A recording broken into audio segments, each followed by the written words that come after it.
আজকে প্রাইমারির তোমরা সকলেই জানো যে প্রাইমারির কিন্তু ইন্টারভিউ যে প্রক্রিয়া, সেই ইন্টারভিউ প্রক্রিয়া কিন্তু খুব শিগগিরই চালু হতে হবে এবং খুব শিগগিরই কিন্তু তা চালু হয়। এবং প্রাইমারির ইন্টারভিউর প্রক্রিয়ায় যারা অংশগ্রহণ করতে পারবে 2022 এবং 2023 সালে যারা টেট পাস অর্থাৎ টেট কোয়ালিফাইড ক্যান্ডিডেট তারা কিন্তু পাস করতে পারবে।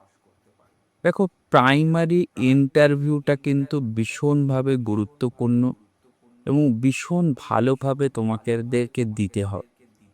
কারণ প্রাইমারির ইন্টারভিউটা যদি খুব ভালোভাবে না দিতে পারো তাহলে কিন্তু তুমি ভালো জায়গা অ্যাচিভ করতে পারবে না।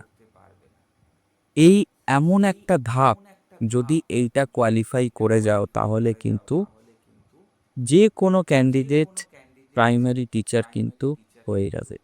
তো এটা ভীষণভাবে গুরুত্বপূর্ণ বা ভীষণভাবে চিন্তা করো যে আমি এই ধাপটা যদি অতিক্রম করতে পারি তাহলে কিন্তু আমি প্রাইমারি টিচার কিন্তু আমি হয়ে যাব। এবং শুধুমাত্র এই ফেজটা যদি তুমি অতিক্রম করতে পারো তাহলে কিন্তু তোমার আর কোনো প্রকার সমস্ত দিক থেকে কোনো প্রকার সমস্যা বা কোনো প্রকার বাধা থাকছে না।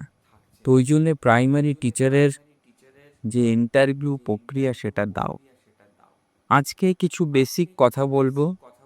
দেখো, প্রাইমারি টিচারের ইন্টারভিউ যে প্রক্রিয়া, সেই ইন্টারভিউ প্রক্রিয়া আমাদের অলরেডি কিন্তু ক্লাস শুরু হয়ে গেছে। তো কিভাবে কেমনভাবে এই ইন্টারভিউ দিতে হবে সেই প্রসঙ্গে আজকে বিশেষ কিছু কথা বলি। প্রথম কথা হচ্ছে, প্রাইমারির ইন্টারভিউ প্রক্রিয়ার ফার্স্ট অফ অল হচ্ছে নিজের সম্পর্কে কিন্তু জিজ্ঞাসাবাদ। অর্থাৎ নিজের সম্পর্কে কিছু বলাটা কিন্তু ভীষণভাবে গুরুত্বপূর্ণ এবং তোমাকে নিজের সম্পর্কে জাস্টিফিকেশন করতে হবে। হ্যাঁ, আপনি বলুন, প্রাইমারির বিষয়ে বলুন। এই রকমভাবে যখন তোমাকে প্রশ্ন করবে, তুমি যাতে ফ্রিলি খুব ভালোভাবে তার উত্তর দিতে পারো। এটা হচ্ছে ফার্স্ট অফ অল তোমাকে ম্যান্ডেটারিলি ভাবতে হবে। দ্বিতীয় যে বিষয় তোমাকে চিন্তা করতে হবে, যে ইন্টারভিউর প্রক্রিয়ার ক্ষেত্রে আমি কি রকম বা কেমন কেমন ধাপ অতিক্রম করব।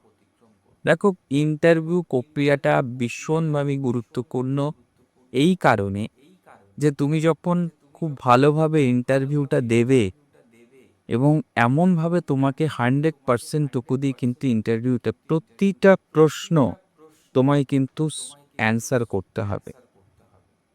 এবং প্রতিটা প্রশ্নের যদি সঠিক অ্যান্সার তুমি না করতে পারো তাহলে কিন্তু তুমি ইন্টারভিউটা ক্র্যাক করতে পারবে না। এই জিনিসটা কিন্তু তুমি মাথায় একদম গেঁথে নাও। ইন্টারভিউ ক্র্যাক করার জন্য তোমাকে কিন্তু খুব ভালোভাবে ইন্টারভিউকে ক্র্যাক করতে হবে। এই জিনিসটা কিন্তু ভালো করে বুঝে নাও যে আমি প্রাইমারি কোচিংয়ের ইন্টারভিউ, আমাকে চাকরিটা পেতে হবে সেই জিনিসটা। কিছু বেসিক কনসেপ্ট আমি দিচ্ছি। নাম্বার 1 হচ্ছে নিজের সম্পর্কে বলতে বলবে। কোথা থেকে এসছো জানতে চাইবে। সেখানকার দর্শনীয় যে স্থানগুলো সেগুলো পড়বে। এর পাশাপাশি পড়বে তোমার শিশু মনস্তত্ত্ব অর্থাৎ ডিএলএড সংক্রান্ত যে বইগুলো তোমাদের কাছে আছে সেই ডিএলএড সংক্রান্ত বই। এবং এর পাশাপাশি তোমাকে পড়তে হবে নিজের বিষয়, সাবজেক্ট। প্রাইমারি স্কুলের যত বইগুলো আছে অর্থাৎ 1 to 5 সমস্ত বই পড়তে হবে এবং তোমার যে সাবজেক্ট সেই রিলেটেড প্রশ্ন এবং ওভারঅল প্রাইমারি যে বই, স্বরবর্ণ, ব্যঞ্জনবর্ণ বা ব্যাকরণগত বিষয়গুলোও তোমার জানতে হবে। এর পাশাপাশি ইংরেজি গ্রামার বিষয় এবং তোমার বিষয়ভিত্তিক প্রশ্নের সাথে মিড ডে মিল থেকে শুরু করে সর্বশিক্ষা অভিযান থেকে শুরু করে খুঁটিনাটি এই সমস্ত প্রশ্ন কিন্তু তোমার করতে হবে। তো খুব মন দিয়ে এখন থেকে স্টুডিয়াসভাবে প্রিপারেশন করো। অবশ্যই এই চাকরিটাকে তোমাকে পেতে হবে এমন করে কিন্তু প্রিপারেশন করো। এবং কোনো যদি সহায়তা মনে হয় যে ইন্টারভিউ গাইডেন্স আমি পেতে চাইছি, পাচ্ছি না, অবশ্যই আমি কিন্তু তোমাদের সাহায্য